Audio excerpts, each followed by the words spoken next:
Double bedroom ఇళ్ల కేటాయింపుల్లో అవకతవకలపై ప్రజలు ఆందోళన బాటపట్టారు. మేడ్చల్ మల్కాజ్గిరి జిల్లా మేడిపల్లి పిఎస్ పరిధిలోని ప్రతాపసింగారంలో రోడ్డుపై బైఠాయించి నిరసన తెలిపారు. సర్కారు తీరును ఎండగడుతూ స్థానికంగా ఉన్న డబుల్ బెడ్రూమ్ ఇళ్ల వరకు ర్యాలీ తీశారు. అధికార కాంగ్రెస్ పార్టీకి చెందిన నాయకులు ఇచ్చిన లిస్టు ఆధారంగా లబ్ధిదారులను ఎంపిక చేస్తున్నారని ఆరోపించారు. పార్టీలకు అతీతంగా స్థానిక పేద ప్రజలకు డబుల్ బెడ్రూమ్ ఇల్లు కేటాయించారని డిమాండ్ చేశారు.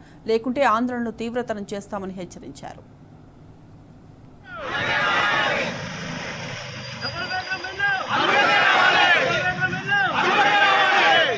డబుల్ బెడ్రూమ్ ఇల్లు డబుల్ బెడ్రూమ్ ఇల్లు ఇదేమి రాజ్యం ఇదేమి రాజ్యం దొంగల రాజ్యం దోపిడీ రాజ్యం.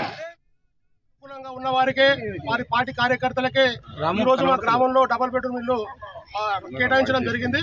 2015లో ఇక్కడ మా దగ్గర గత బీఆర్ఎస్ ప్రభుత్వం హయాంలో డబుల్ బెడ్రూమ్ ఇల్లు ఇక్కడ నిర్మించడం జరిగింది. ఈ కాంగ్రెస్ ప్రభుత్వం వచ్చిన తర్వాత ఏం జరిగిందంటే అక్కడ ఏమి కూడా ఇప్పుడు వాటర్ లైన్ లేదు, అక్కడ ఏది కరెంటు లేదు.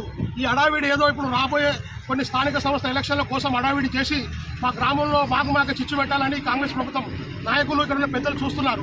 ఈ రోజు ఏం మాట్లాడుతున్నారు, మా పార్టీ జెండా మోసిర్రా, మీరు మా ఎంబడి తిరిగిర్రా, ఇవాళ మీరు ఎవరు కోటేసిపోయి ఎవరు ఆగడమని ఇవాళ మేమైనా మాట్లాడితే మమ్మల్ని కించపరిచే విధంగా ఈ రోజు నీ పక్కపడి కొంతమందిని పెట్టుకొని నీ అనుచరులను పెట్టుకొని నా మీద కానీ ఇక్కడ ఉన్న మహిళల మీద కానీ మీరు దుష్భాషలు ఆడుతున్నారు. మాట్లాడే వాళ్ళు ఒక్కటి మీరు గుర్తుపెట్టుకోండి, మీ చరిత్ర తెలుసుకోండి. మా ఊరు నుంచి 90 మంది లిస్టు శ్రీధర్ బాబు గారికి, అలాగే మా కలెక్టర్ గారికి, మళ్ళీ అలాగే సీతక్క గారికి లెటర్ ఇవ్వడం జరిగింది. 90 మంది ఇల్లు